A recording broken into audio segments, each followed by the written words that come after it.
सौभाग्य है आज माननीय सोनी जी के साथ हमारे मध्य राष्ट्रीय स्वयंसेवक संघ दिल्ली प्रांत के प्रांत संचालक श्रीमान कुलभूषण आहूजा जी उपस्थित हैं। आपका विश्व विख्यात आहूजा संघ के नाम से व्यवसाय है और दिल्ली प्रांत का आप माननीय संचालक के नाते से हम सभी का मार्गदर्शन करते हैं, जिनका हमें आज उद्बोधन और विचार सुनने को मिलेंगे। श्रीमान सुरेश सोनी जी, आपने अपनी एमए की पॉलिटिकल साइंस में पढ़ाई पूरी कर 1973 से आप संघ के पूर्णकालिक समय देने वाले प्रचारक बने। भिन्न भिन्न पदों पे रहे, भिन्न भिन्न जिम्मेवारियां निभाई आपने। विभाग प्रचारक रहे, प्रांत प्रचारक रहे, अखिल भारतीय सह प्रचार प्रमुख रहे। 2003 से हम सभी का माननीय सह सरकार्यवाह के नाते से मार्गदर्शन कर रहे हैं। आपका ज्ञान और विज्ञान और अध्यात्म, इसके ऊपर बहुत अध्ययन है और ज्ञान और विज्ञान को बहुत अच्छे ढंग से आप समावेश करते हैं और उसको जोड़ते हैं। महापुरुषों पे बड़ा ध्यान है। हम एक आत्म स्तोत्र जो पढ़ते हैं तो उसके अंदर जितने भी महापुरुष आते हैं तो उनके बारे में जानकारी रखना, उनके बारे में अलग अलग पूजा पद्धतियों के महात्मा हैं, अलग अलग पूजा पद्धतियों के साधु संत हैं, सबकी जानकारी आपने बहुत अध्ययन करके उसका समावेश किया हुआ है। मैं श्रीमान सोनी जी से प्रार्थना करता हूँ अपना उद्बोधन प्रारंभ करें।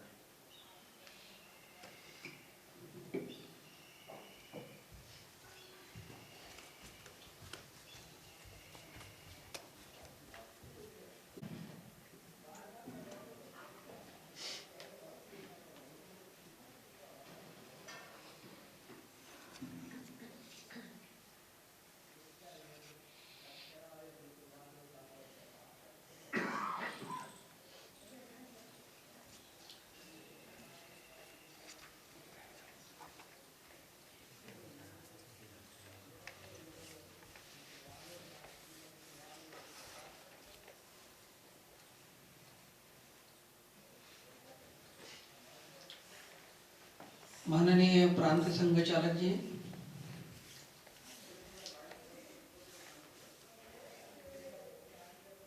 और समाज की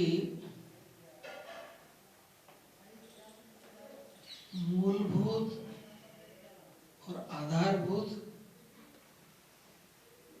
और सर्वाधिक महत्वपूर्ण इकाई यानी कुटुंब परिवार, इसके प्रबोधन के कार्य में लगे हुए सभी आदरणीय कार्यकर्ता बहनों तथा भाइयों,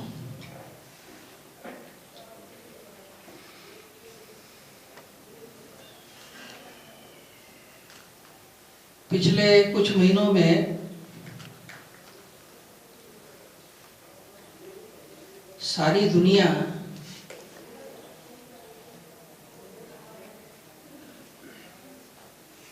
पिछली किसी शताब्दी के अंदर जैसा अनुभव नहीं किया उस तरह के अनुभव में से गुजरी है।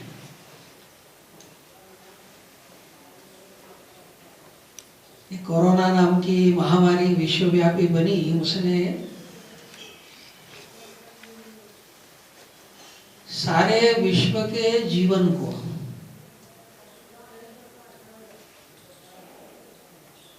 एक नया अनुभव दिया, नए पाठ मिले हैं।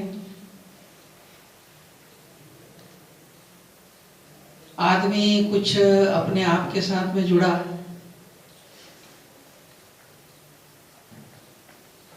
परिवार के सदस्य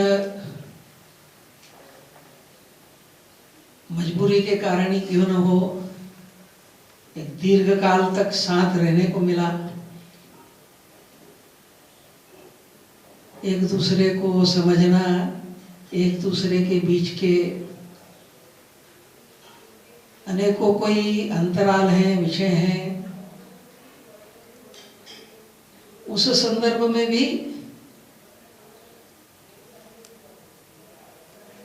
प्रकृति को, शुद्ध प्रकृति क्या होती है, शुद्ध जल, शुद्ध वायु, इसके भी अनुभव हुए।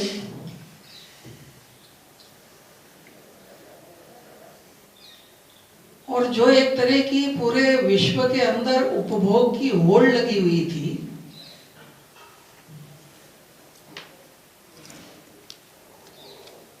तो एक संयमित उपभोग से जीना,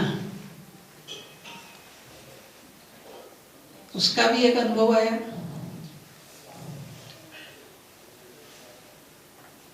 एक ही जगह रहना है तो फिर तनाव है, डिप्रेशन है, समस्या है, इसका भी एक अनुभव हुआ।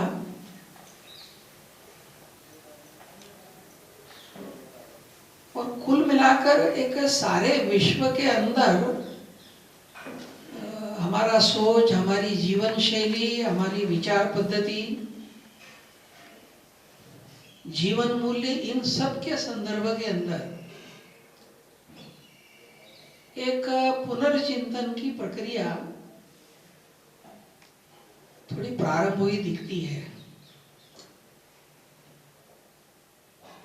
और भारत के लिए विशेष बात यह है कि भारत का दर्शन, भारत का जीवन मूल्य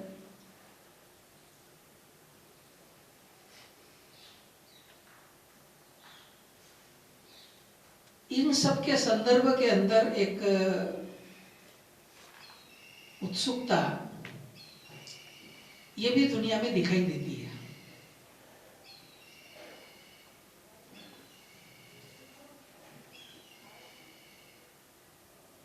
और इसलिए एक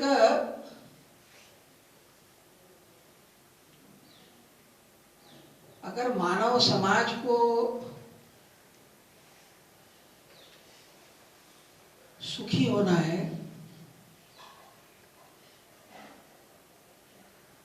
तो उसका नमूना क्या हो सकता है, उसका मॉडल क्या हो सकता है।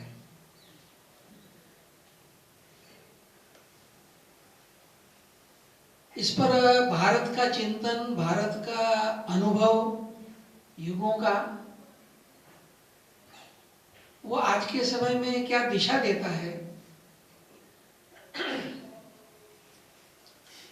इसकी दृष्टि से और आज का ये जो अपना कार्यक्रम है उसका ये जो विषय रखा है, पंचयज्ञ से परम वैभव,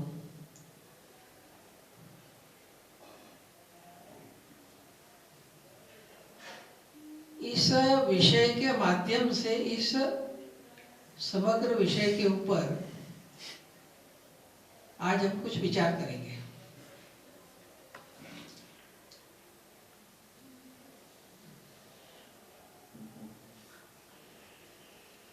हमारे जो पूर्वज थे ऋषि मुनि, उन्होंने जब दुनिया का विश्लेषण किया तो ध्यान में आता है कि ये जो सृष्टि है इसमें 4 प्रकार की दुनियाएं हैं, 4 तरह की सृष्टि है।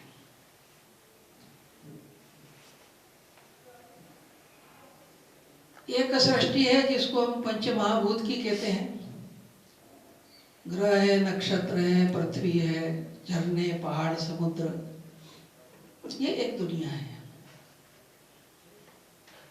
एक दूसरी दुनिया है वो वनस्पति जगत की है, घास के तिनके से लेकर के विराट वटवृक्षों तक, एक उसकी दुनिया है। एक प्राणियों की दुनिया है, पक्षी है, पशु हैं, उसकी एक दुनिया है। और चौथी हम सब मनुष्य, ये मानव की दुनिया है। ये जो चारों प्रकार की दुनिया सृष्टि में है, इसमें जो 3 दुनिया है,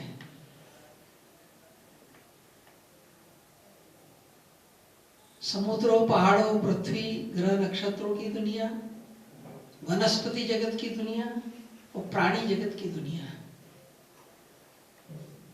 ये 3 के बारे में भगवान ने ऐसा किया है कि ये स्वतंत्र नहीं है। ये प्रकृति की मर्यादा में बंधे हुए हैं।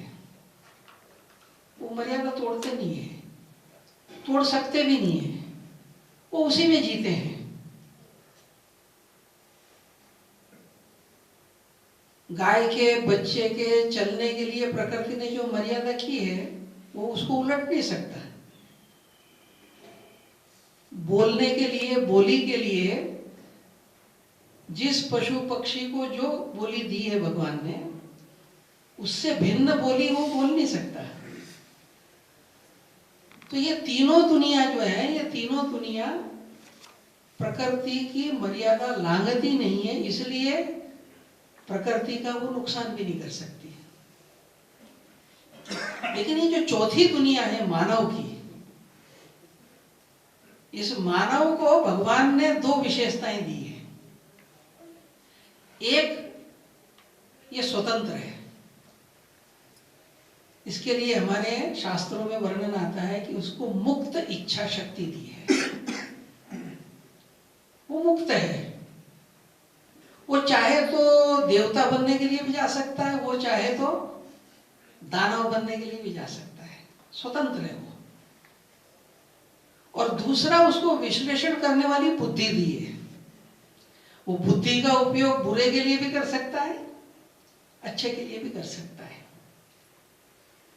तो मर्यादा के, प्रकृति की मर्यादा के परे जाना है। जैसे गाय का बच्चा पैदा होते ही चलता है, मानव का बच्चा चलना तो छोड़ो, पड़ा रहता है खाली। लेकिन मानव ने अपनी बुद्धि से, अपनी स्वतंत्र इच्छा शक्ति से, कल्पनाओं से ऐसी ऐसी चीजें इजाद की कि वो केवल धरती पे ही नहीं तो पानी के अंदर और आकाश में सब तरफ दौड़ता है।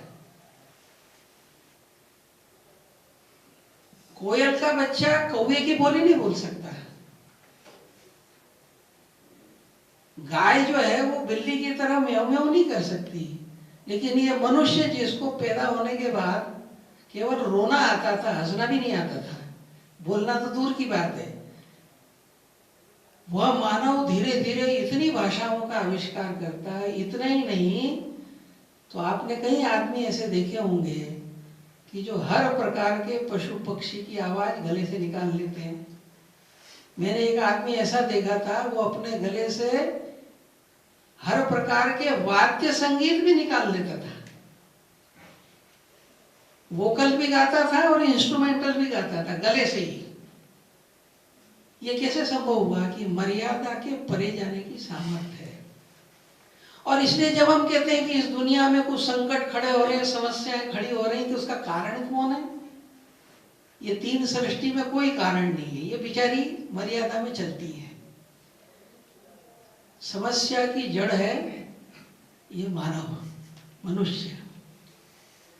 इसलिए विश्व में अगर समस्याएं भिन्न भिन्न प्रकार की है तो उसकी जड़ में कौन है? मनुष्य। और भिन्न भिन्न प्रकार की समस्याओं का समाधान भी अगर होता है तो उसके जड़ में कौन है? वो है मनुष्य।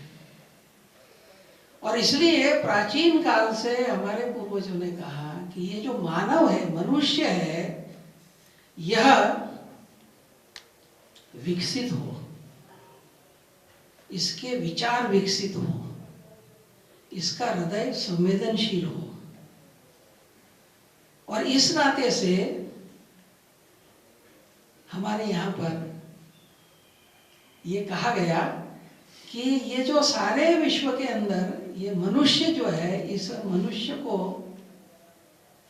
संस्कारी बनाना, इस मनुष्य को संवेदनशील बनाना, इस मनुष्य को व्यापक बनाना, श्रेष्ठ बनाना, ये एक आधारभूत काम माना गया।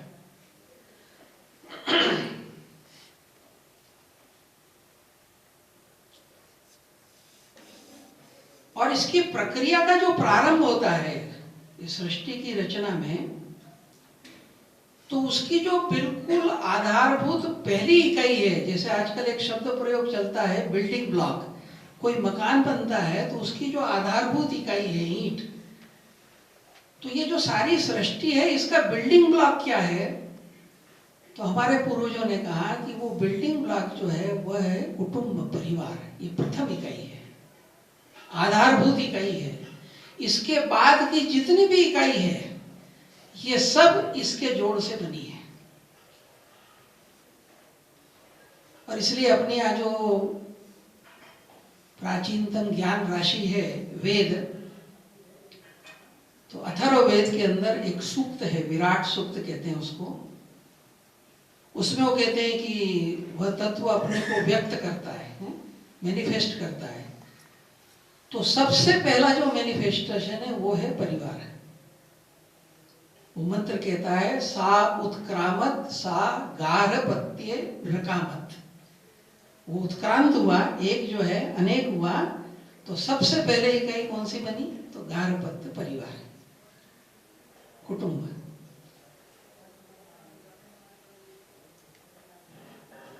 आगे की सारी रचनाएं इससे बनी। और ये जो कुटुंब नाम की इकाई बनी, इसका आधार जो था, वो जितने लोग हैं वो सब एक दूसरे के साथ आत्मीयता से जुड़े हुए, एक दूसरे के पूरक, एक दूसरे को सहयोग करने वाले, तभी परिवार बनता है। और इसलिए आगे की जो रचनाएं, बड़ी रचनाएं सृष्टि में बनी, तो हमारे यहाँ ये जो परिवार भाव है ये इसको आधारभूत माना गया।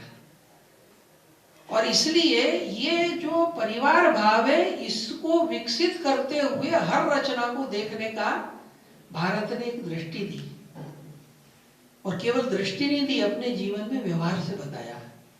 और इसलिए आप देखेंगे, विचार करेंगे कि हमारे यहाँ हर चीज को उसी दृष्टिकोण से डेवलप किया। तो मेरा परिवार है तो मेरे माता है, पिता है, भाई है, बहन है, ये मेरा परिवार हो गया। फिर इस परिवार को व्यापक किया तो फिर कॉन्सेप्ट आया संयुक्त परिवार। तो फिर मेरे काका हैं, काकी हैं, मामा है, मामी है, मौसा है, मौसी है, ननंद है, जेठ है, देवर है। और आगे बढ़ाते हैं तो फिर ककिया ससुर है, मम्मिया ससुर है। एक व्यापक बना है संयुक्त परिवार, व्यापक परिवार, वो भी परिवार है। फिर ये बड़ा परिवार है, उसके सहयोग के लिए कई बार लोग जुड़ते हैं। घर पे कोई नौकर रहते हैं, चाकर रहते हैं, उनके साथ जो संबोधन के संबंध है वह भी इस पारिवारिक संज्ञाओं की आप देखेंगे। पुराने समय में कोई बड़ा धनी परिवार है, वहां कोई है तो लक्ष्मी है, कोई नौकरानी, तो छोटे बच्चों को बताएंगे लक्ष्मी दादी है। रामू नाम का नौकर है तो कहेंगे रामू दादा है। परिवार की संज्ञा से जोड़ा उसको। फिर व्यापक कुल बना, रघुकुल रीत सदा चली आई हम कहते हैं। कुल भी एक परिवार। व्यवसाय के हिसाब से जातियां विकसित हुई तो जाति भी एक परिवार। और गांव एक परिवार है तो कहते ही हैं। आगे चल करके देश भी एक परिवार। और बढ़ते बढ़ते फिर सारी वसुधा जो है, सारी पृथ्वी है, इसके भी आपस के संबंध कैसे होने चाहिए। तो प्राचीन काल से अपने ग्रंथों में जो उद्घोष रहा, जिसका हम बार बार उच्चारण करते हैं कि वसुधैव कुटुंबकम कहा। वहां पर वसुधा भी जो है वो कुटुंब है, ये परिवार भाव। फिर केवल मानव समाज की रचनाओं तक ही नहीं, तो जो बाकी सृष्टियां मैंने कही, प्राणी जगत है, तो वहां भी पारिवारिक संज्ञाएं दी गई। बिल्ली मौसी बन गई, गाय माता हो गई, तुलसी माता हो गई। और इतने ही नहीं, तो फिर ये जो जिसको जड़ सृष्टि कहते हैं, उसके साथ भी जो संबंध जोड़े गए वो भी पारिवारिक थे। चंदा मामा हो गया, सूरज दादा हो गया। जिन नदियों के किनारे सभ्यताएं विकसित हुई, वे कल कल बहती नदियां जो हैं, काका कालेलकर ने उनके लिए लिखा, ये जितनी नदियां ये सब लोक माताएं हैं। और फिर सारी सृष्टि जिन चीजों के जोड़ से बनी है, जो पंच महाभूत हम कहते हैं, आकाश है, वायु है, अग्नि है, जल है, पृथ्वी है, इनके साथ भी मेरे संबंध क्या हैं,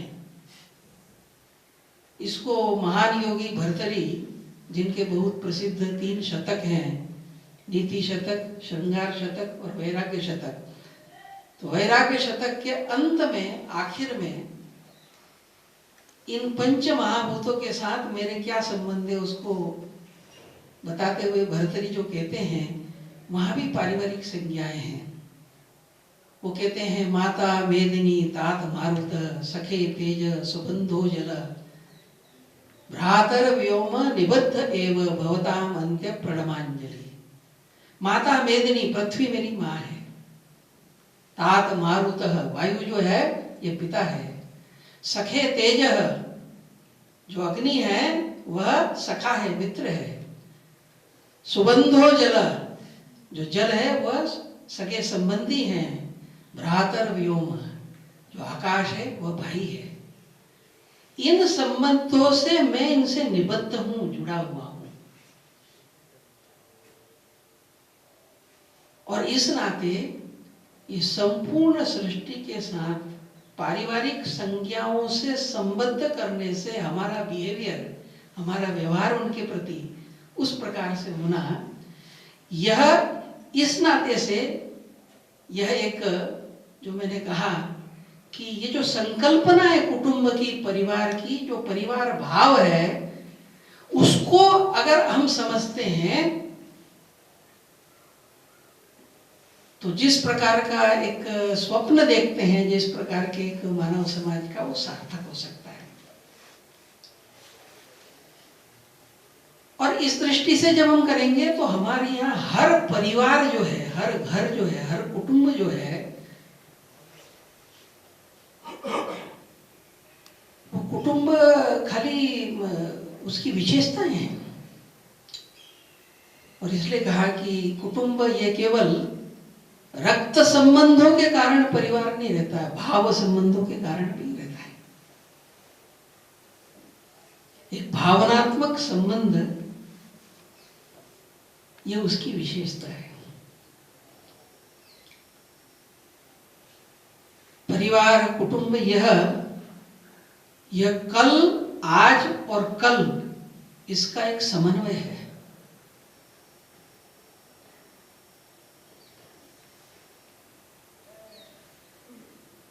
बीता हुआ कल हमारे दादा, आज जो वर्तमान में माता पिता हैं, और आने वाला कल जो भावी पीढ़ी है नई। इसलिए मैंने कहा कि कल, आज और कल ये तीनों का यह एक समन्वय है। परिवार साथ कैसे रहते हैं? हर व्यक्ति का स्वभाव भिन्न है, प्रकृति भिन्न है। स्वभाव भिन्नता, प्रकृति भिन्नता, यह लेकिन आपस में विवाद और संघर्ष का कारण न बनकर एक दूसरे के पूरक ये क्यों बनते हैं? तो विभिन्न स्वभाव गुण धर्मों के लोगों की यह समन्वय भूमि है, परस्पर समन्वय से।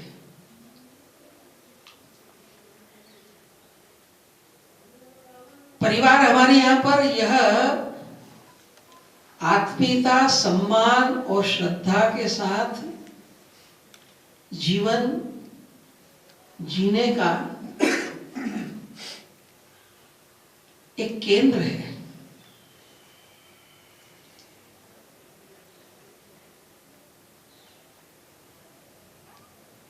चाहे दुर्बल हो, चाहे सक्षम हो, चाहे गुणहीन हो, चाहे गुणवान हो, वे सभी सत्कार के साथ, श्रद्धा के साथ, आत्मीयता के साथ जीवन जी सके, इसका आश्रय स्थल है परिवार। इसलिए प्राचीन काल में हमारे यहाँ निराश्रित घरों की जरूरत नहीं थी, अनाथालयों की आवश्यकता नहीं थी, वृद्धाश्रमों की जरूरत नहीं थी। चाहे विकलांग बच्चा हो, चाहे वृद्ध व्यक्ति हो, वो पूरी आत्मीयता और सम्मान के साथ जीने का आधार हर घर था। और इस नाते से ये जब क्षरण आता है तब फिर कृत्रिम व्यवस्थाएं बनानी पड़ती हैं निर्वाह करने के लिए। और इस नाते से हमारे पूर्वजों ने यह जो कुटुंब है, यह जो परिवार है, इस परिवार को ही ऐसा बनाया जाए कि जितनी ये आगे की कल्पना है, और एक ही वाक्य में अगर कहना हो तो हमारे यहाँ कहते हैं कि भाई मनुष्य का विकास होने क्या कि मनुष्य स्व से, स्वार्थ से आगे बढ़कर परमार्थ की तरफ विचार करने लगे। तो एक शब्द में हम कह सकते हैं कि मनुष्य के मैं से हम की ओर विकास करने का, और उसको अगर शास्त्रीय रूप में कहना हो तो अहम से लेकर के ब्रह्म तक की जो यात्रा है,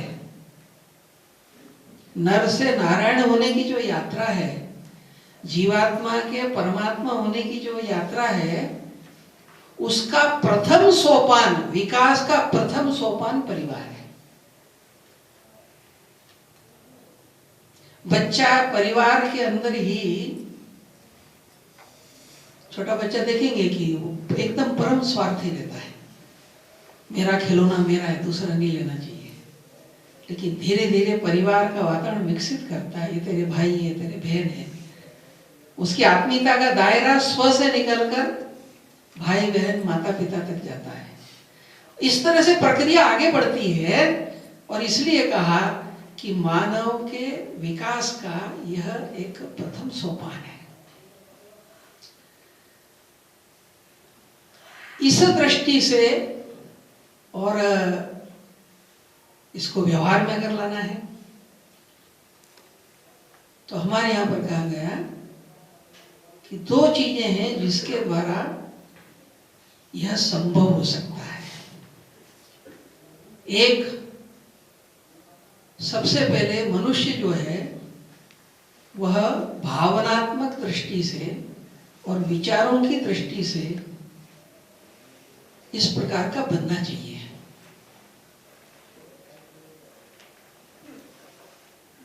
ये तब संभव है कि जब मेरी संवेदनशीलता बढ़ेगी, मेरे विचार के दायरे के अपनेपन में मैं मेरे अलावा सृष्टि को जितना अधिक लूंगा उतने प्रमाण के अंदर मैं उदार बनूंगा। यह जिससे संभव है उसको कहा गया हमारे यहां पर संस्कार।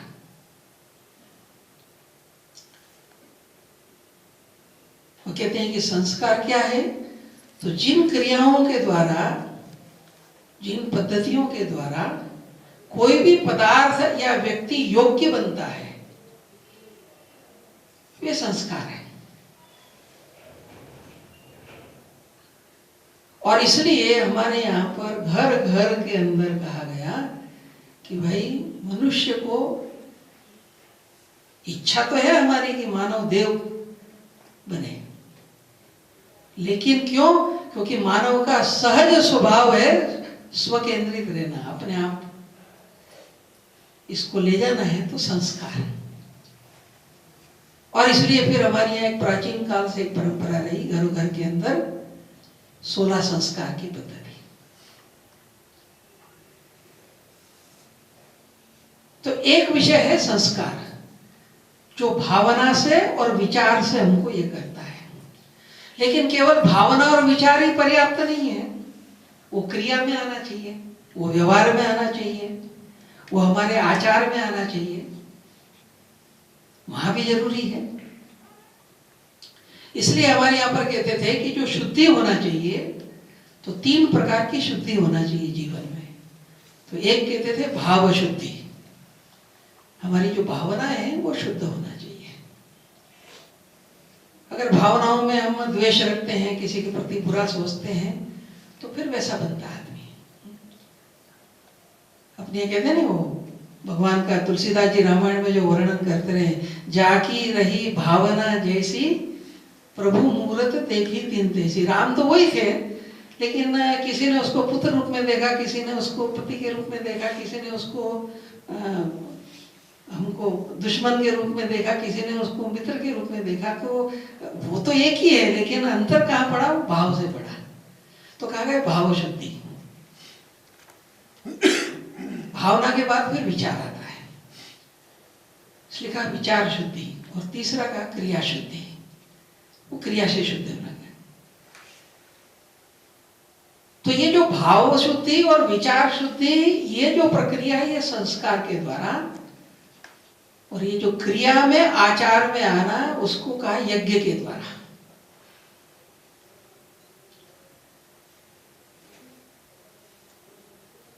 और इसलिए हमारा सारा जो ढांचा खड़ा हुआ, यानी किसी जमाना, आज भी कहते हैं ना, जो लोग याद करते हैं कि भाई भारत के लोगों का, समाज का जो जीवन है, दो अनुभव दुनिया करती है। इस दुनिया में इस्लाम मतानुयायी प्रबल बने और दुनिया में फैले, तो उसका भी दुनिया को अनुभव आया।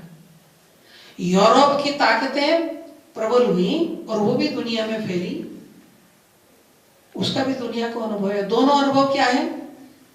तो एक ही प्रकार का अनुभव है सब तरफ, कि लूटपाट हुई, कॉलोनियां बनाई, शोषण किया, यही किया। लेकिन इन लोगों के उठने के पहले हजारों साल भारत के लोग भी सारे विश्व में गए, लेकिन उसका अनुभव क्या है? तो लोग कहते हैं कि उसका अनुभव है कि कहीं पर भी उन्होंने विनाश नहीं किया, जो जहां था उसको वहां से ऊपर उठाया। जिनको खेती नहीं आती थी उनको खेती सिखाई, जहां पर शिक्षा नहीं थी वहां पर शिक्षा दी, जहां पर सांस्कृतिक जीवन मूल्य नहीं थे वहां दी। इसलिए आज भी दुनिया के भिन्न भिन्न देशों के अंदर भारत के प्रति जो पुराना व्यवहार है, उसके प्रति एक आदर का भाव है। ये कैसे उत्पन्न हुआ? ये दो चीजों के द्वारा, संस्कारों के द्वारा उस तरह का व्यक्ति बनाना, परिवार बनाना, और यज्ञ के द्वारा यह जीवन के क्रिया के अंदर आना, व्यवहार के अंदर आना। और इसलिए संस्कार और यज्ञ, ये दो आधारभूत इसके स्तंभ है। इस दृष्टि से जब हम विचार करते हैं तो ये जो यज्ञ है, यज्ञ कहते हैं, हमारे दिमाग में एक चित्र उभर आता है, कोई यज्ञ की वेदी है, उसमें अग्नि जल रही है, कुछ मंत्र पढ़े जा रहे हैं, उसमें कुछ आहुतियां दी जा रही हैं। लेकिन हमारे यहाँ यज्ञ शब्द जो है, यह बहुत व्यापक अर्थ में प्रयुक्त हुआ है। यह जो यज्ञ वेदी में अग्नि के अंदर यज्ञ करते हैं, ये उसका एक रूप है, लेकिन यज्ञ मतलब उतने ही मात्र नहीं है। उसका जो आधार है, तो यज्ञ में एक विशेष बात है कि जब आहुति भी जब देता है, तो आप कभी कभी सुनते होंगे कि जब वो आहुति देता है, जैसे अग्नि को आहुति दी, तो वो क्या बोलता है? इदम अग्ने इदन्न मम। वो जो आहुति दे रहा है वो कहेगा यह अग्नि का है, यह मेरा नहीं है ये। तो किसी भी इंद्राय स्वाहा अगर कहेंगे तो इदम इंद्राय इदन्न मम।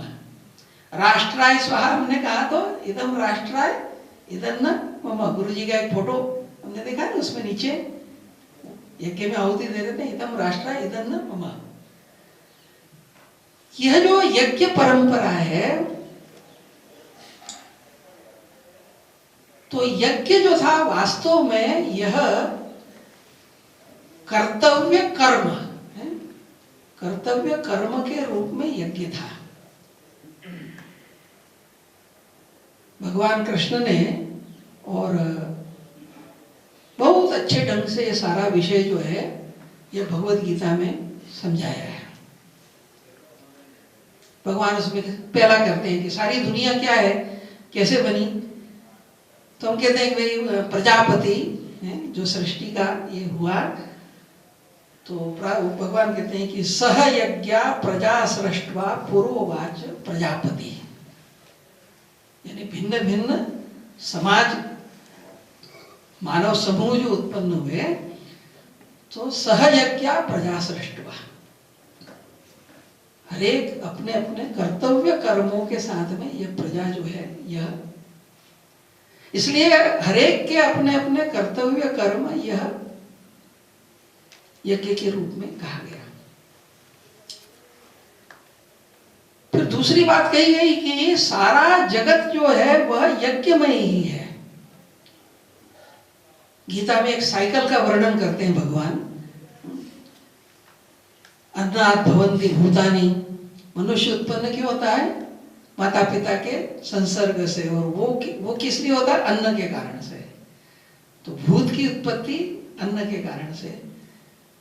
अन्नात् भवन्ति भूतानि, पर्जन्यात् अन्न संभवा, वर्षा से अन्न उत्पन्न होता है। यज्ञात् भवति पर्जन्यो, यज्ञ से, यज्ञा कर्म समुद्भव, कर्म से वो होता है, कर्म ब्रह्म से होता है। कर्म ब्रह्मोद्भवम विद्धि ब्रह्माक्षर समुद्भवम, और आखिर में फिर कहा तस्मात् सर्वगतम ब्रह्म नित्यम यज्ञ प्रतिष्ठितम। यह जो सर्वव्यापक ब्रह्म है यह भी नित्य रूप से यज्ञ में प्रतिष्ठित है। संपूर्ण सृष्टि का आप साइकिल अगर देखेंगे तो इसी में से है, वो एक दूसरे का निर्भरता, एक दूसरे के पोषण, उसी से दुनिया चल रही है। उसको ब्रेक कर दो आप, वनस्पति जगत कार्बन डाइऑक्साइड छोड़ता है, ऑक्सीजन लेता है। प्राणी जगत ऑक्सीजन लेता है, कार्बन डाइऑक्साइड छोड़ता है। ये साइकिल बना हुआ इसलिए जीवन है। इस जीवन को आप तोड़ दीजिए तो समस्या खड़ी होने लगती है। इसलिए कहा कि यज्ञ जो है ये सर्व। और फिर दूसरी बात उसके अंदर आगे चलकर कही गई कि यह जो यज्ञ भावना से किया हुआ कर्म जो है यह बंधन का कारण नहीं बनता है।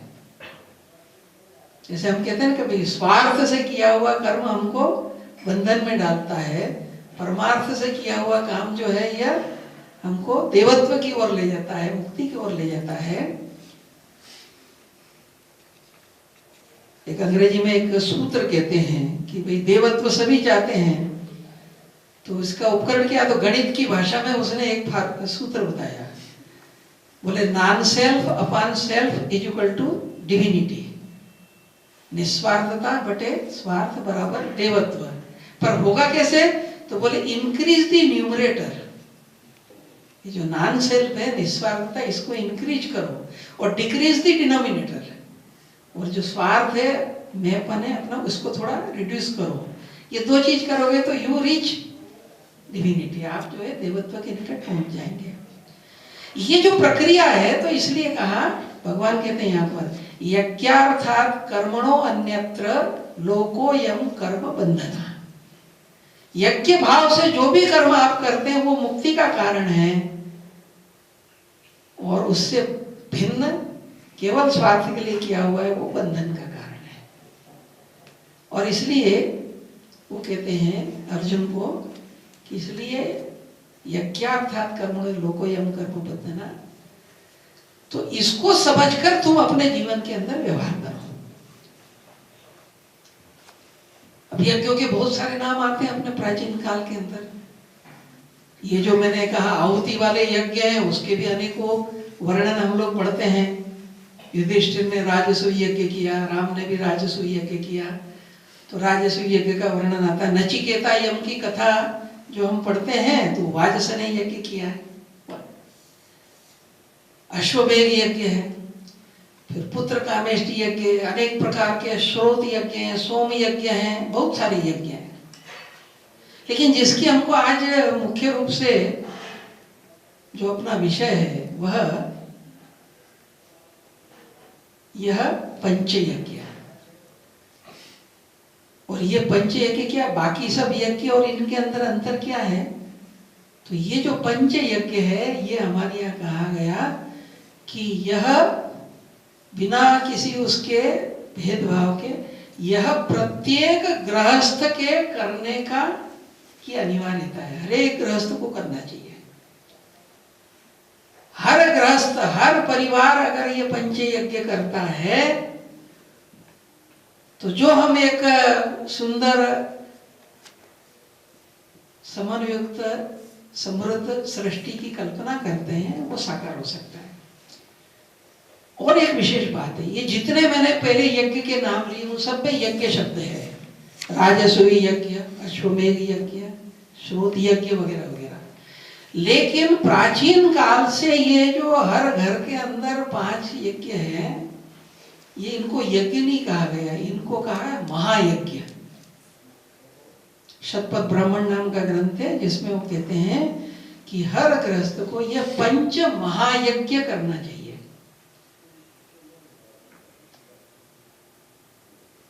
वैदिक परंपरा में अपना एक तैतरीय आरण्यक नाम का ग्रंथ है, वो कहता है यह नित्य 5 महायज्ञ अजस्त्र रूप से बढ़ते जा रहे हैं।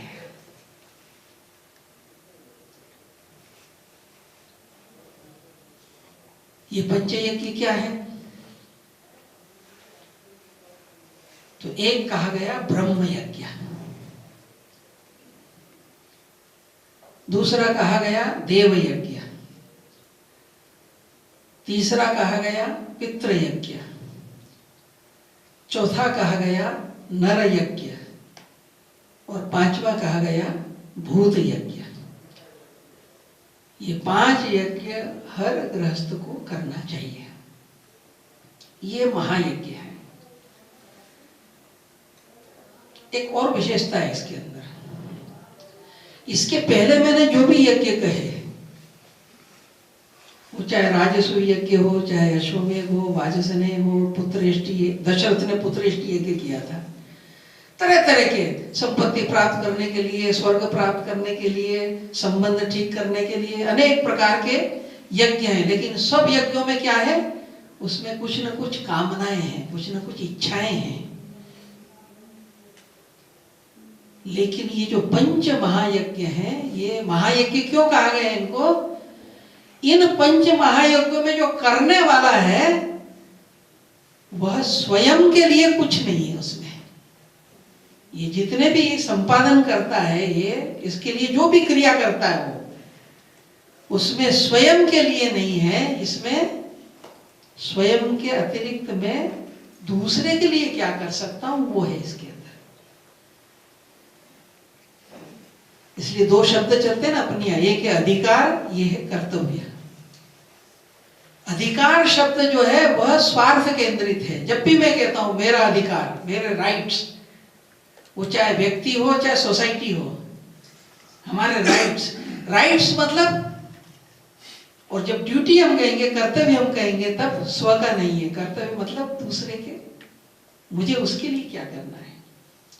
पिता के कर्तव्य, पुत्र के कर्तव्य, किसी के भी कर्तव्य हम कहेंगे, समाज के प्रति कर्तव्य, तब वह निस्वार्थता की ओर ले जाता है। और इसलिए ये जो कहा गया कि यज्ञ कर्म ये कर्तव्य कर्म है, ये 5 महायज्ञ जो है, तो इसकी दृष्टि से कहा गया। और भी एक हमारे पूर्वजों ने एक और विशेषता इसके साथ में जुड़ी कि कई बार ऐसा होता है नहीं कि जब मैं कुछ ऐसा लोक कल्याण के लिए कुछ करता हूं तो मेरे मन में अहंकार आ सकता है कि मैं उपकार कर रहा हूं, मैं बड़ा दान दे रहा हूं, मैं बड़ी सेवा कर रहा हूं, तो कहीं ना कहीं मेरे अंदर एक अहंकार आ सकता है, तो वो भी पतन का कारण है। तो आप अगर ये कर रहे हैं तो कोई एहसान नहीं कर रहे हैं, आप कोई उसका उपकार नहीं कर रहे हैं, आप क्या कर रहे हैं? तो कहा गया कि आप, मैं किसी से कर्जा अगर लेता हूँ, ऋण अगर लेता हूँ, तो ऋण चुकाना ये मेरा दायित्व है। और ऋण जब चुकाते हैं तो उसमें कोई अहंकार, कोई ये भाव नहीं रहता है। ये तो एक दृष्टि से अपना एक कृतज्ञता का ज्ञापन देता है कि भाई, इसलिए हमारे यहाँ पर कहा गया है कि ऋणों से मुक्ति हर व्यक्ति को अपने जीवन में करना चाहिए। तो 3 ऋण तो पुराने कहे गए, पुराने समय में शास्त्रों में मिलते हैं। एक कहते हैं कि मनुष्य जो जन्म लेता है तो उसके साथ 3 ऋण उसके साथ जुड़े हुए हैं। एक है देव ऋण, भिन्न भिन्न देव शक्तियां हैं, भिन्न भिन्न शक्तियां हैं, तो एक देव ऋण है। एक है पितृ ऋण और एक है ऋषि ऋण। ये जो 3 ऋण है, इसमें आधुनिक समय के अंदर एक 2 ऋण मैंने और जोड़े इसके साथ। हम अकेले नहीं रहते हैं, या हमारा जो परिवार है वो भी ये अकेला नहीं रहता है, हम एक समूह में रहते हैं, समाज में रहते हैं। इसलिए एक ऋण हमारे ऊपर है, समाज का ऋण, समाज ऋण है। और दूसरा, हम जो जीते हैं तो आखिर जल, वायु, फल, कंद, मूल, अन्न, सब चीजों के द्वारा, तो इनके द्वारा ही हमारा अस्तित्व है। इसको हम कहते हैं सृष्टि, और इसलिए सृष्टि का भी ऋण है हमारे ऊपर। इसलिए देव ऋण है, पितृ ऋण है, ऋषि ऋण है, समाज ऋण है और सृष्टि का ऋण है। ये जो पंच ऋण है, इनसे मुक्त होने का प्रयत्न करना, यानी ये पंच महायज्ञ है। ये पंच महायज्ञों के द्वारा हम इन ऋणों से उऋण। एक और बात इसमें आज के समय में विचार करने की है कि हमारी जो संस्कृति है उसको हम कहते हैं सनातन है। ये सनातन यानी क्या? तो सनातन की एक परिभाषा करते हैं कि सनातन का मतलब है चिर पुरातन, नित्य नूतन। प्राचीन से प्राचीन अगर विचार करोगे तो वो मिलेगा, और नए से नया, नूतन का विचार करोगे तो वर्तमान में भी प्रासंगिक है। तो हमारी, इसलिए हमारे यहाँ कहते हैं सनातन धर्म, सनातन संस्कृति, सनातन परंपरा। और जब सनातन है तो क्या होगा कि संज्ञाएं तो पुरानी रहेंगी लेकिन इंटरप्रिटेशंस नहीं रहेंगे। यज्ञ शब्द तो पुराना रहेगा लेकिन यज्ञ परफॉर्म करना, उसमें नई चीजें जुड़ती चली जाएंगी। और ये होता ही है कि कुछ चीजें शाश्वत रहती हैं, कुछ चीजें बदलती हैं। रामकृष्ण मिशन के बहुत बड़े सन्यासी हुए स्वामी रंगनाथानंद जी, तो भारत के दर्शन, संस्कृति, परंपरा, उस पर बहुत अच्छे व्याख्याकार थे। तो उनके जो भाषणों का संकलन छपा, तो क्योंकि कुछ चीजें तो शाश्वत है, अपने उपनिषद उस काल से आज तक सारे विश्व को प्रेरणा दे रहे हैं, वो शाश्वत है। लेकिन स्मृतियां तो बदलती रहती हैं। आचार व्यवहार, वेशभूषा, खान पान, ये परिस्थिति के अनुसार परिवर्तित होते रहते हैं नियम। तो उसका जो शीर्षक रखा उनके जो संकलन का, उसका नाम था eternal values in a changing society. परिवर्तनशील समाज के लिए शाश्वत जीवन मूल्य। समाज परिवर्तित होता है, तकनीकी बदलती है, जीवन शैली बदलती है, परिस्थितियां बदलती है। उस बदलते हुए सामाजिक परिवेश के अंदर जो शाश्वत जीवन मूल्य, शाश्वत परंपराएं हैं, उनको व्याख्यायित करके व्यवहार में लाना। इसी दृष्टि से ये जो संस्कार और पंच महायज्ञों की जो प्राचीन शाश्वत परंपरा है, उसको वर्तमान युग के अंदर एक तरह से उसको प्रचारित, प्रसारित और जीवन के व्यवहार में लाने की दृष्टि से आज विचार करने की आवश्यकता है। इस दृष्टि से हम, और ये जो हरेक यज्ञ है उसका आज के परिप्रेक्ष्य में विचार करना।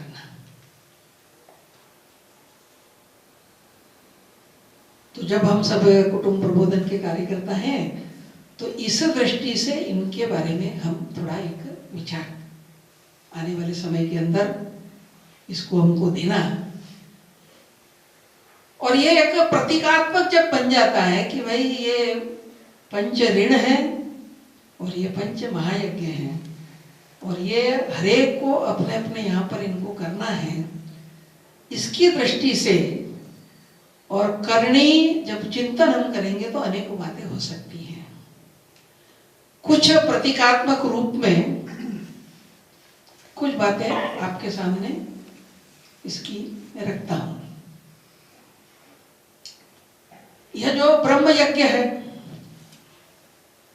प्राचीन काल में शायद इसको केवल ध्यान या मैं देह नहीं, मैं चैतन्य हूं, मैं आत्म तत्व हूं, तो उसकी दृष्टि से यह ब्रह्म यज्ञ का विधान था। इसको हम थोड़ा विस्तारित कर सकते हैं आज के समय के अंदर, क्योंकि हर एक का विचार करते समय घर के अंदर भी करना है और समाज में उसका प्रसारण भी करना है। तो हमको पारिवारिक दृष्टि से भी उसका निर्वाह करना है और सामाजिक दृष्टि से भी उसको विस्तारित करना है। ये दोनों दृष्टि से इसका विचार करना है। तो ब्रह्म यज्ञ के द्वारा हम एक ऋण जो है ऋषि ऋण, इस ऋषि ऋण से हम मुक्त हो सकते हैं। एक तो जैसे कहा कि भाई जीवन के अंदर जो है मनुष्य दौड़ता रहता है ना, तो आजकल कहते भाई कुछ समय शांत थोड़ा बैठो, कुछ समय अपने आप से जुड़ने का प्रयत्न करो, अंदर की तरफ कुछ देखने का प्रयत्न करो। एक विषय है। लेकिन साथ साथ यह जो सारा ऋषि ऋण है, तो जो शाश्वत विचार है हमारे,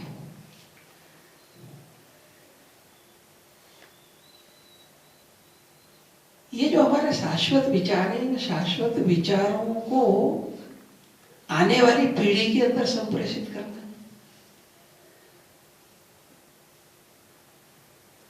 तो घर में हमारे बच्चे हैं, तो इनको जो है वो जो हमारे आधारभूत ग्रंथ हैं, हर घर के अंदर हमारे शाश्वत आधारभूत ग्रंथ उपलब्ध होना चाहिए।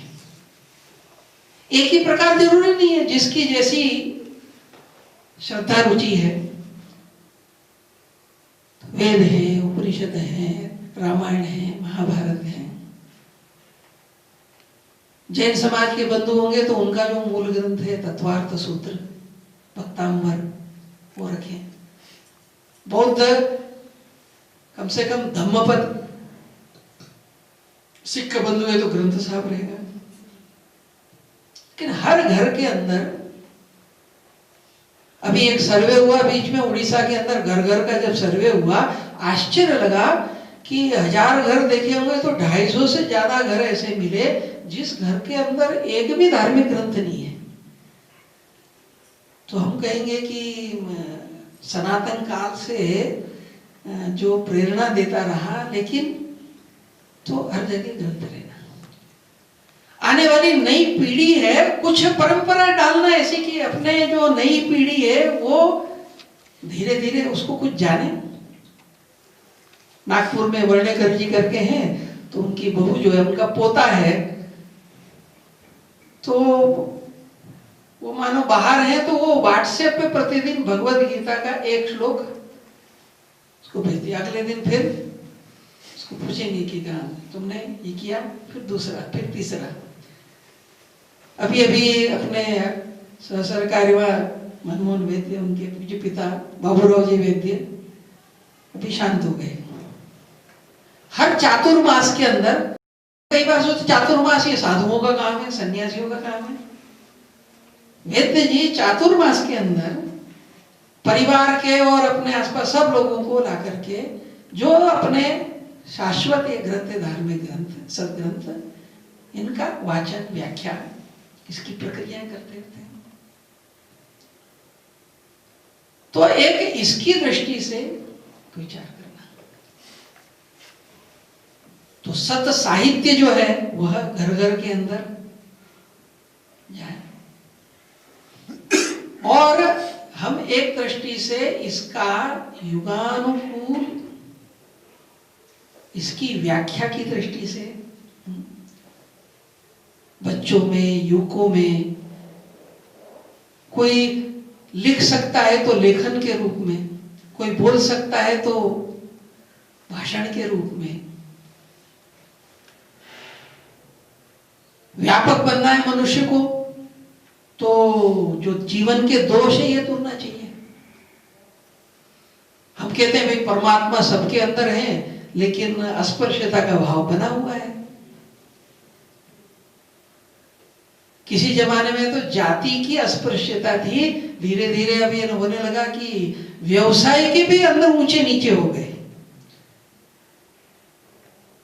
मेरे पिता का नाई का काम है और मैं MSc हो गया, तो नाई का काम मुझे छोटा लगने लगता है। धंधे भी छोटे बड़े हो गए। और बात करेंगे हम समत्व की है, तो ये तो कोई ब्रह्म की ओर ले जाने का मार्ग नहीं हुआ। इसलिए ये दोषों का परिमार्जन है। इसकी दृष्टि से भी चिंतन, यानी सद संस्कार।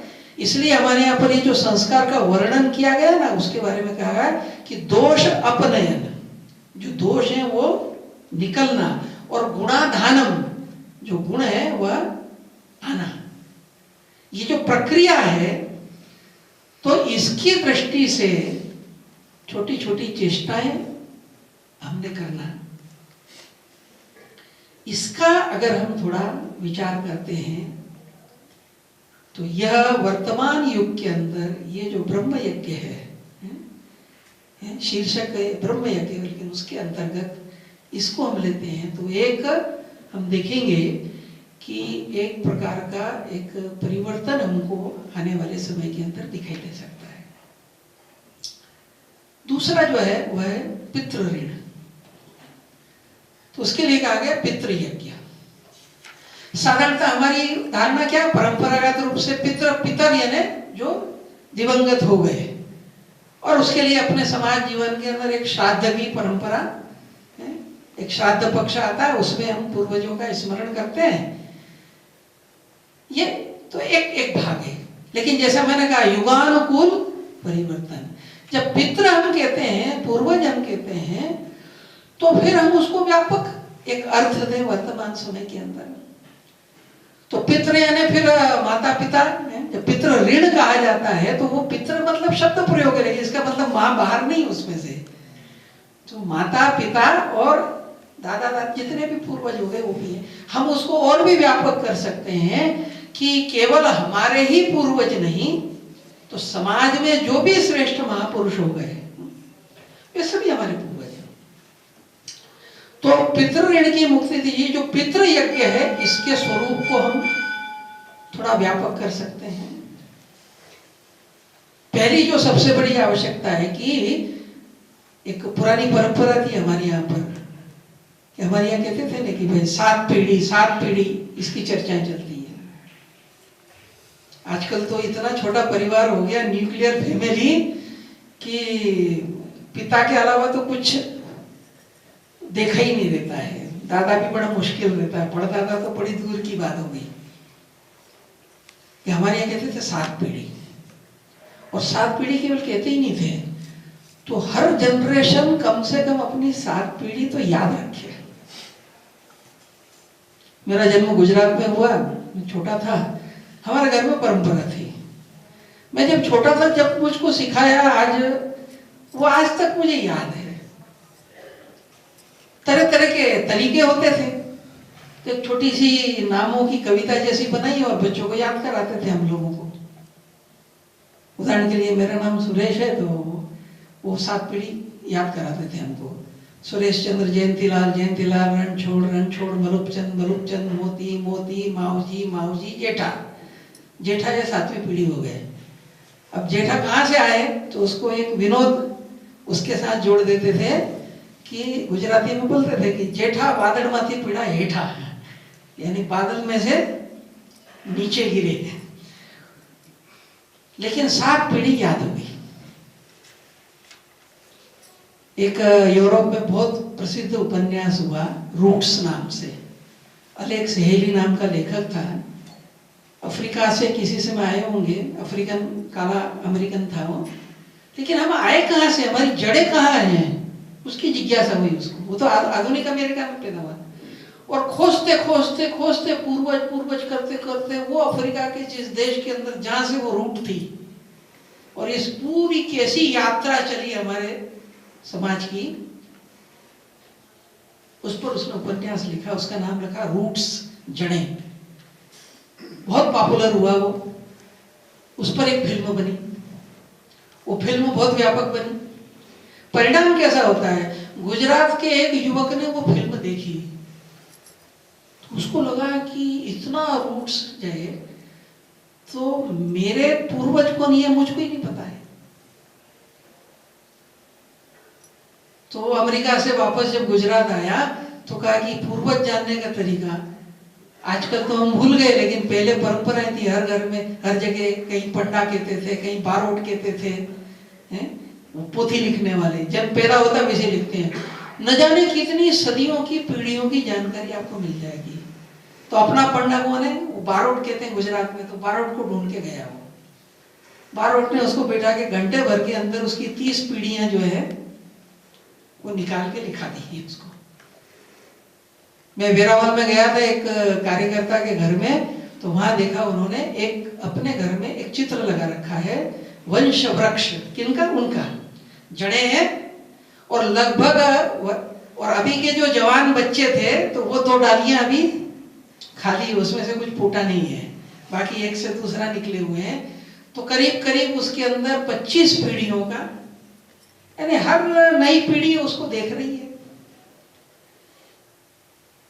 एक जगह स्कूलों में प्रतियोगिता कराई कि 7 पीढ़ी के नाम बताना, इसका प्रश्नावली होगी, क्विज होगा। कहने का तात्पर्य है कि इसके साथ में जोड़ना।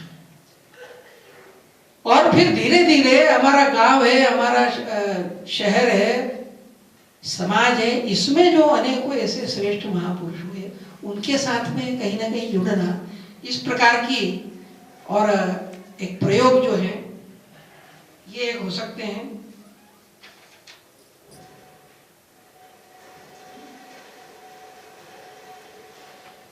दूसरी जो बात है कि धीरे धीरे नई जनरेशन के अंदर अपने जो बुजुर्ग हैं उन सबके प्रति एक आदर का, उनके प्रति उसके भाव को उत्पन्न करने का, उन परंपराओं को निभाने का। मैं बर्मा गया था, वहां एक परिवार में, संयुक्त परिवार, 4 पीढ़ी परिवार एक साथ रहते हैं। उनके पिताजी लगभग 9 साल हो गया कोमा में थे, लेकिन जितनी और आत्मीयता और सेवा भाव से उनकी सेवा होती थी, कई परिवार देखेंगे, उस तुलना में आज हम देखेंगे कि नोएडा के अंदर जब हम सुनते हैं कि कमर्शियली वृद्धाश्रम चालू हो गए, पहले सेवा के लिए होते थे, अब कमर्शियल होने लगे। क्यों? बच्चे और उसको फुर्सत नहीं है कमाने से, तो तुम जाओ, जिंदगी केवल रोटी कपड़ा ही है क्या? तो जब अफेक्शन केवल केंद्रित हो जाता है तो जो परिस्थिति सामाजिक जीवन में खड़ी होती है। मैं कल ही लखनऊ गया था, वहाँ विश्वविद्यालय के वीसी तो मुंबई में मल्टीनेशनल में काम करते थे, अच्छी कमाई थी, सब कुछ था।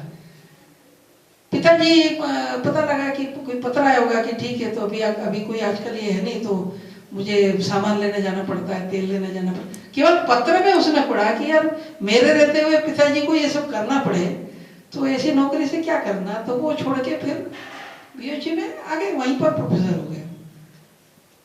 रहने को रह सकते थे वो भी।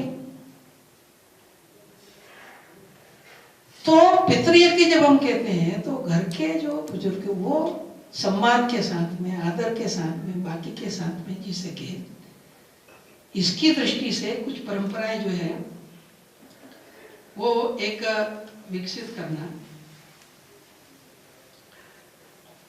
और कुछ जो है वो अपने यहाँ पर छोटी छोटी आदतें डालने का प्रयत्न करना। पुराने प्रसंग हम बहुत सुनते हैं। आशुतोष मुखर्जी हाईकोर्ट के जज थे, रोजाना माँ के पैर दबाते थे। किसी समय में लॉर्ड कर्जन थे उस समय वाइसराय, तो एक उसके लिए उन्होंने, वाइसराय ने उनको कहा इंग्लैंड जाने के लिए, तो उन्होंने कहा कि ठीक है। तो माँ को पूछा उन्होंने, माँ की तबीयत ठीक नहीं थी, तो बोले तू बेटा इंग्लैंड जाएगा तो मेरी कौन चिंता करेगा। तो आशुतोष मुखर्जी ने वायसराय को लिख दिया कि मेरी माँ ना कह रही है तो मैं नहीं जाऊंगा। तो लॉर्ड कर्जन ने उनको कहा कि माँ से कहो कि भारत का वायसराय आदेश दे रहा है। तो आशुतोष मुखर्जी ने कहा कि वायसराय से बड़ा आदेश मेरे लिए मेरी माँ का है। नहीं गए वो। अपनी यहाँ अभी सुप्रीम कोर्ट के जो जज हुए लाहौटी जी, है छोटी सी बात, चीफ जस्टिस की शपथ लेने के बाद उनकी वृद्धा माँ जो वहाँ शपथ ग्रहण समारोह में थी, वो शपथ लेने के बाद नीचे उतरे, बाकी राष्ट्रपति प्रधानमंत्री सबसे बाद में सबसे पहले जाके अपनी वृद्धा माँ के पैर छुए।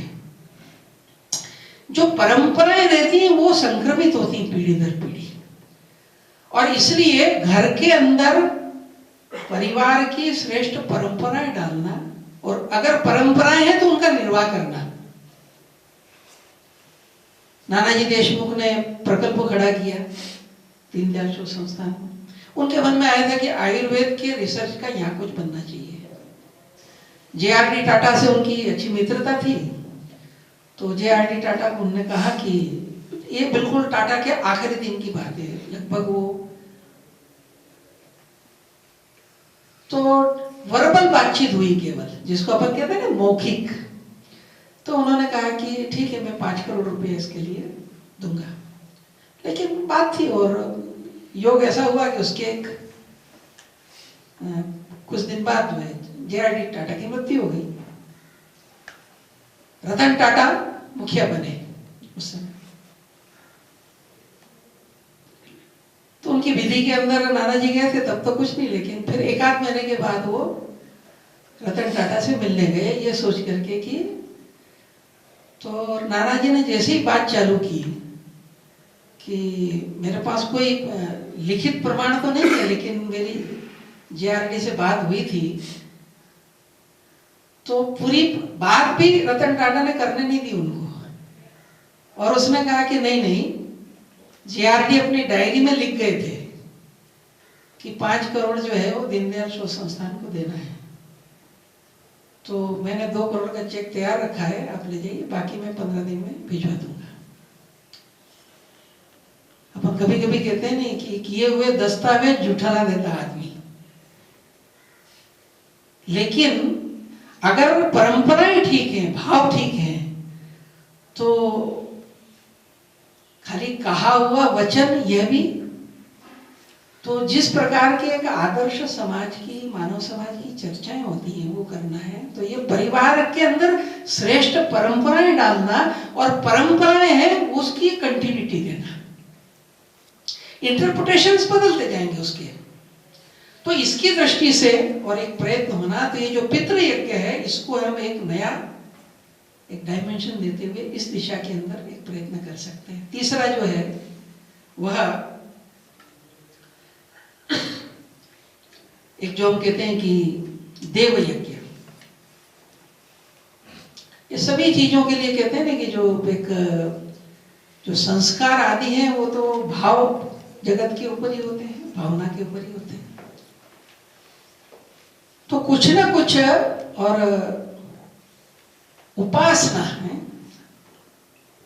अपने कहते हैं ना स्तोत्र है, प्रार्थनाएं हैं, कुछ ना कुछ पूजा है, इसकी परंपराएं बने। और बच्चे जो हैं उनको कुछ अच्छे भगवान के स्तोत्र हैं, विभिन्न देवों का जो परिचय है। गीता प्रेस गोरखपुर ने बहुत अच्छी एक एक देव के बारे में छोटे छोटे बच्चों को जानकारी दृष्टि से चित्रमय अनेक प्रकार की आजकल और टेक्नोलॉजी के द्वारा भी बहुत कुछ उपलब्ध है। और देव यानी एक देव के साथ साथ देव ये एक प्रकार की शक्तियां हैं। सरस्वती देवी है तो विद्या की देवी के रूप में हमने माना है, यम है तो मृत्यु के देवता के रूप में माना है, इंद्र जो है, सूर्य जो है तो ये जीवन देने वाले हैं, चंद्रमा जो है तो वह औषधियों के अंदर सारा बीमार अगर आदमी होता है, ठीक होता है, तो उसके पीछे वो ये चंद्रमा है और उसका एक अपना एक परिणाम है।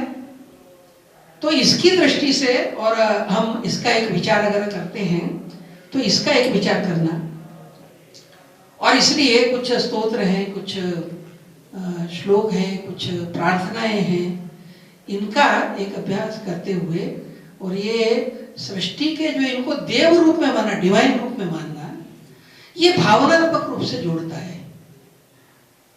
ये नदियां हैं, नदियों को अशुद्ध क्यों कर पाते हैं? क्योंकि एक समय में कहते थे कि नदी को भी देवी के रूप में मानते थे, तो गंगा जी में कभी वैसे नहाने नहीं जाते थे। तो ये जो एक दैवी रूप से जो जुड़ाव जब जुड़ता है तो हमारा व्यवहार उसके द्वारा अपने आप ही उसके साथ में ही आता है। तो इसकी दृष्टि से एक विचार करना, तो यह देव यज्ञ जो है इसको भी हम एक परंपरा इसमें बना सकते हैं। और चौथा जो है वह यानी जो का समाज ऋण, समाज का जो हमारे ऊपर ऋण है, तो नर यज्ञ कहा गया है। तो नर यज्ञ में एक परंपरा थी कि भाई हर गृहस्थ के लिए नियम था कि भाई भोजन के पहले, उस जमाने के अंदर तो घर के बाहर आकर वो 3 बार बोलता था, कोई भोजन नहीं किया, ऐसा है क्या? इसलिए पुराने जमाने में रेस्टोरेंट और होटल नहीं थे, क्योंकि जरूरत ही नहीं थी। कहीं भी चले जाओ आप, टाइम है तो वो सबसे पहले पूछेगा भोजन हुआ है क्या? आपको जानना पहचान कुछ नहीं है। इसलिए तीर्थ यात्रा पर भी जाते थे तो गाड़ी के अंदर सारा 3 महीने का और सब लाद के नहीं जाना पड़ता था, जो जहां जाता था उसको मिल जाता था। लेकिन चलो अभी समय बदला है, तो बदले समय के अनुरूप हम ये नर यज्ञ इसका स्वरूप बदल सकते हैं। एक हो सकता है कि हर घर के अंदर एक परंपरा की भोजन हम करते ही हैं, तो कम से कम एक मुट्ठी कोई भी अनाज वो एक निकालने की पद्धति डालें, और मास के अंत में जहां जरूरत है कोई ऐसी बस्ती है वहां दे दें, कोई छात्रावास है, कोई इस प्रकार के अनाथालय हैं, कोई अन्य जगहें हैं, तो वहां पर हम इसको दे सकते हैं। तो इसकी दृष्टि से एक प्रयत्न हो सकता है।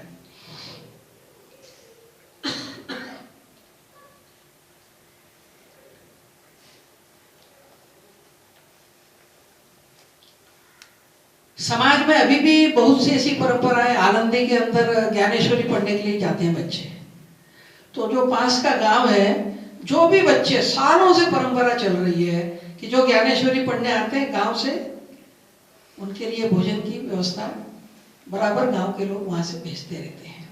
तो एक प्रक्रिया ऐसी चलती हुई हमको दिखाई देती है।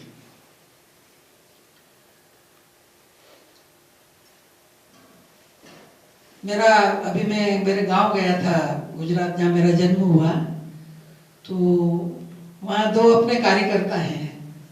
तो गांव में उन्होंने देखा कि 30 ऐसे घर थे जहाँ केवल वृद्ध व्यक्ति थे, बच्चे उनके बाहर चले गए, और स्थिति भी नहीं ऐसी की, तो उनके लिए तो बड़ी समस्या है। तो ये 30 घरों के अंदर और दोनों समय ताजा भोजन बनाकर भिजवाना, ऐसा एक अखंड क्रम चल रहा है। उसके लिए लोग उसके अंदर सहभागी हो जाते हैं।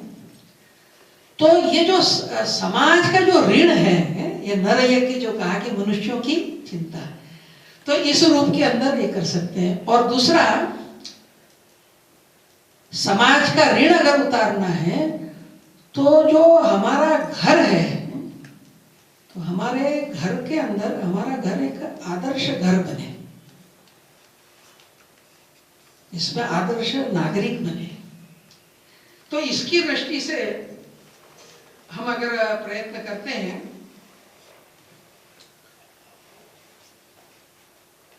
और 5वीं जो बात है इसके अंदर, वह सृष्टि का ऋण। और सृष्टि का ऋण, तो ये जो संपूर्ण आजकल बड़ी गतिविधि चली ना अपनी पर्यावरण की, जो सारा विषय चला है सब तरफ, वह भी हमारे उसका एक केंद्र बिंदु बनना है। पुरानी परंपरा थी ना अपनी यहाँ की, भोजन करते समय पहला ग्रास जो है वो गाय का, आखिरी ग्रास जो है वो कुत्ते का, गाय की रोटी। घर में भोजन बनाते समय माँ बच्चा, एक ही बच्चा है, बहुत प्यारा है, भूखा है, लेकिन वो रोटी बनते समय अगर कहेगा तो पहली रोटी कि अभी ये तो हमारे लिए नहीं है, ये किसकी है, गाय की। तो गाय पहले, बच्चा बाद में। तो ये जो भूत यज्ञ, भूत यज्ञ, प्राणी पक्षी पशु, ये जो सारी दुनिया है, इसके प्रति जो एक भाव है।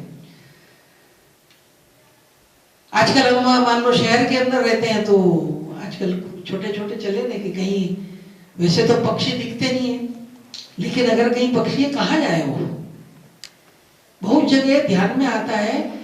आजकल प्लांटेशन चलता है, लेकिन किसके लिए प्लांटेशन? तो सौंदर्य बोध के लिए प्लांटेशन बनाएंगे, ना वो आदमी के काम का, ना किसी के काम का। और पक्षी जो है, उस पक्षी को भी तो खाना चाहिए ना। पुराने समय में जो पेड़ों के प्रकार होते थे, लगाते थे, तो जिसमें हर मौसम के अंदर उसको खाना उपलब्ध हो जाए। तो कम से कम बरगद का पेड़ है, गूलर का पेड़ है, उदुम्बर का पेड़ है। पक्षी है तो वो बेचारा कहाँ जाएगा? तो आजकल थोड़ी ये सब पर्यावरण और ये सब गतिविधि बढ़ने के कारण थोड़ी अवेयरनेस बढ़ती। तो शहरों में आजकल क्या हुआ है, जब हम आवश्यकता समझते तो रास्ते निकालते हैं। तो आजकल आप देखते होंगे कि तरह तरह के ऐसे छोटे छोटे घोंसले बनने लग गए हैं कि भाई ठीक किसके लिए आके वो वहां रुक सकता है। अटैच, जब मेरे मन में भाव है में अटैच होना चाहिए तो रास्ता निकलेगा उसके साथ। और इस नाते से, और जो विषय है कि मैं जहां हूं वहां ये सारी सृष्टि का विचार करना। तो फिर घर भी अगर मान लो है तो कम से कम कुछ तो हरियाली हो। केवल दीवार की पेंटिंग के ऊपर ही अगर पक्षी, झरने, नदियां और तरह तरह के वृक्ष खाली पेंटिंग में देखना है कि प्रत्यक्ष भी देखना है? हम कहेंगे हम कॉलोनी में रहते हैं, हम अपार्टमेंट में रहते हैं, तो गमले तो कम से कम लगा ही सकते हैं।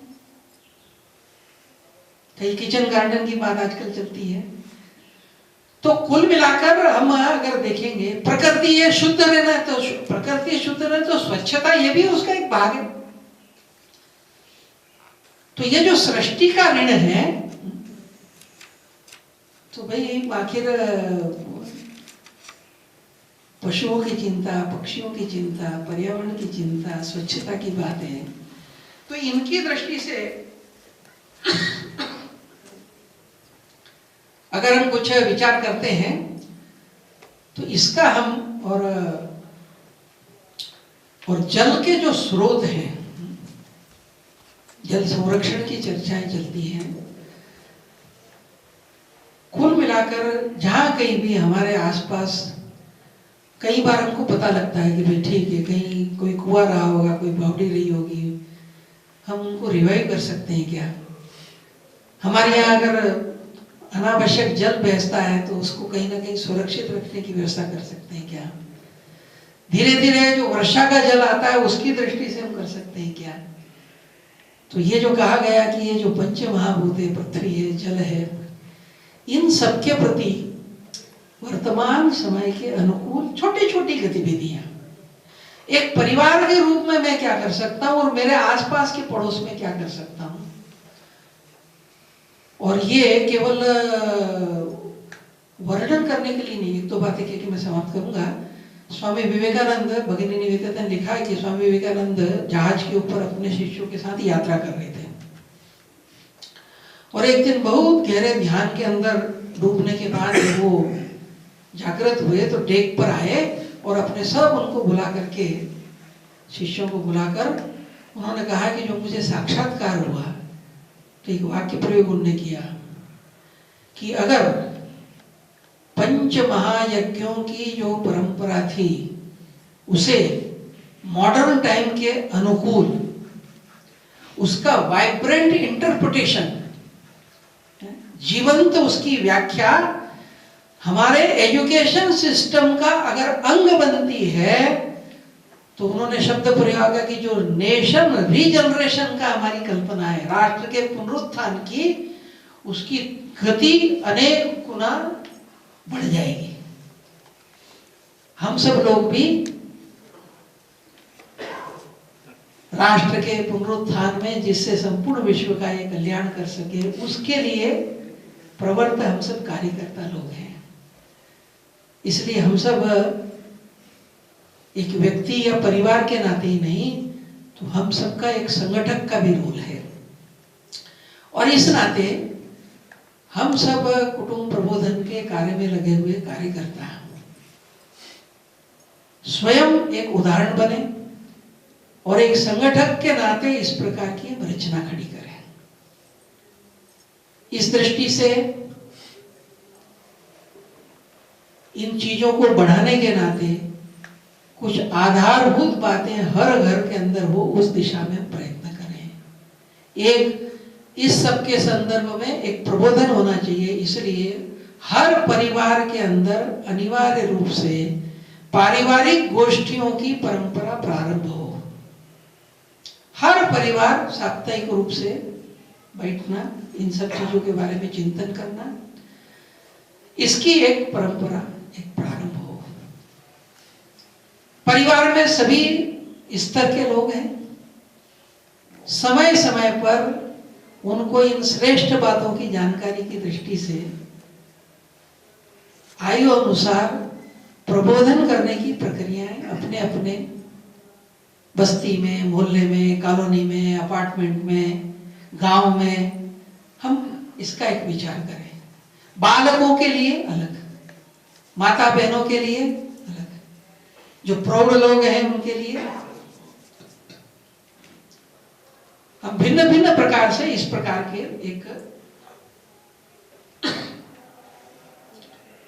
बीच बीच में पारिवारिक सम्मेलनों की प्रक्रिया करें। और ये जो पंच महायज्ञों की चर्चाएं, पंच महायज्ञ की दृष्टि से अपने अपने परिवार में कुछ प्रयोग, कुछ चेष्टाएं प्रारंभ की क्या, तो अपने अच्छे अनुभवों का कुछ आदान प्रदान, कुछ चर्चाएं, इसकी भी एक प्रक्रिया हम करें। धीरे धीरे कभी कभी ऐसा होता है कि रेगिस्तान के किसी आदमी को कहो कि बगीचा ऐसा होता है, वन ऐसा होता है, तो उसको कुछ समझ में नहीं आएगा, क्योंकि मीलों मील रेत के अलावा कुछ नहीं दिखाई देता है।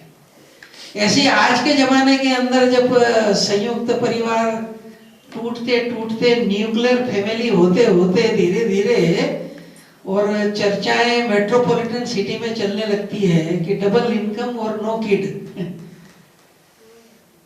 ऐसे समय के अंदर संयुक्त परिवार एक रेगिस्तान के हरियाली जैसा विषय लगता है। लेकिन फिर भी समाज में कहीं कुछ उदाहरण है, उनको कम से कम दिखाना।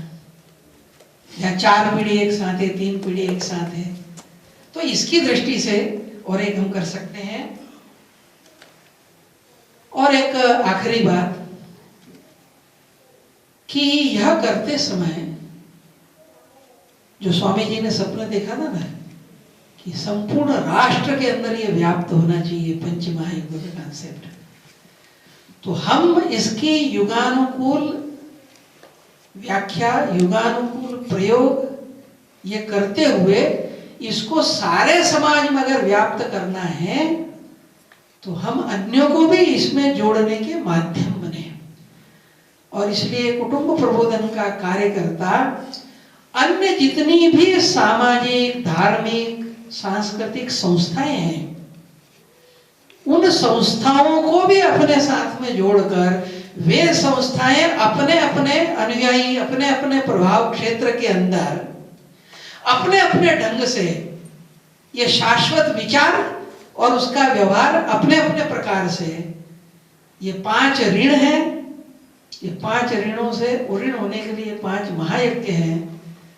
इसकी दृष्टि से अगर प्रक्रियाएं प्रारंभ होती हैं और यह गांव में, नगर में, अपार्टमेंट में, कॉलोनी में, पहाड़ में, वनवासी क्षेत्र में, रेगिस्तानी इलाकों में, सब तरफ अगर ये एक प्रवाह का रूप लेती है तो जो स्वामी जी ने एक स्वप्न देखा था कि नेशन रीजनरेशन, राष्ट्रीय पुनरुत्थान, और वो इसलिए कि संपूर्ण विश्व का भी कल्याण अगर होना है, मानव जाति को भी अगर सुख शांति से रहना है, तो जो महान जीवन मूल्य इस देश ने दिए थे, जिसको हम कहते हैं ना कि एक ही श्लोक में जो कहा गया हमारे यहाँ कि मात्रवत परदारेषु परद्रव्येषु लोष्टवत आत्मवत सर्वभूतेषु यह पश्यति स पंडिता। जो पराई स्त्री को मां समझता है तो नैतिक जीवन मूल्यों की श्रेष्ठता, पराये धन को मिट्टी समझता है तो हर प्रकार का भ्रष्टाचार, शोषण, इन सब से मुक्त होने की आधारभूत बात, और संपूर्ण सृष्टि को अपना मानना तो आत्मवत सर्वभूतेषु। ये जो श्रेष्ठ जीवन मूल्य है, इसको व्यवहार में लाने का माध्यम ये पंच महायज्ञ, ये संपूर्ण विश्व के लिए कल्याणकारी बन सकते हैं।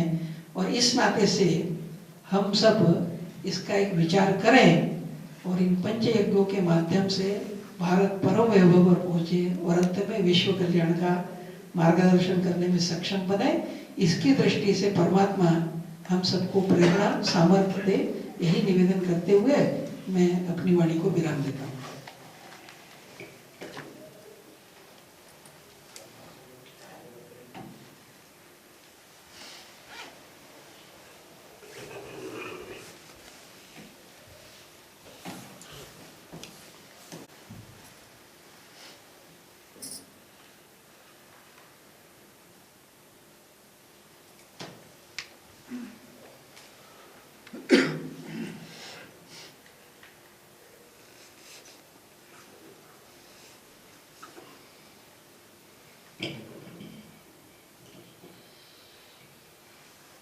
इस सभा में उपस्थित सभी महानुभाव का मैं धन्यवाद करता हूं कि आज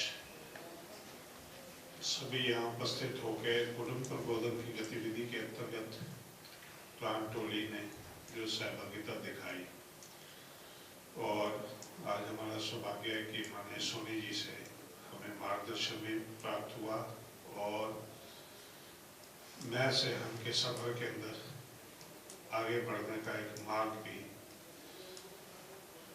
अच्छा मार्ग भी हमें दिखाया।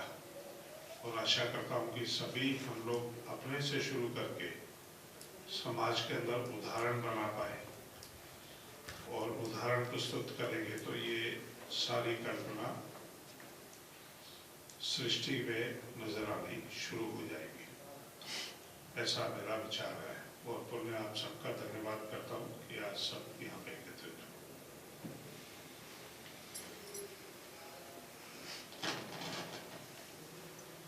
कल्याण मंत्र बोलेंगे।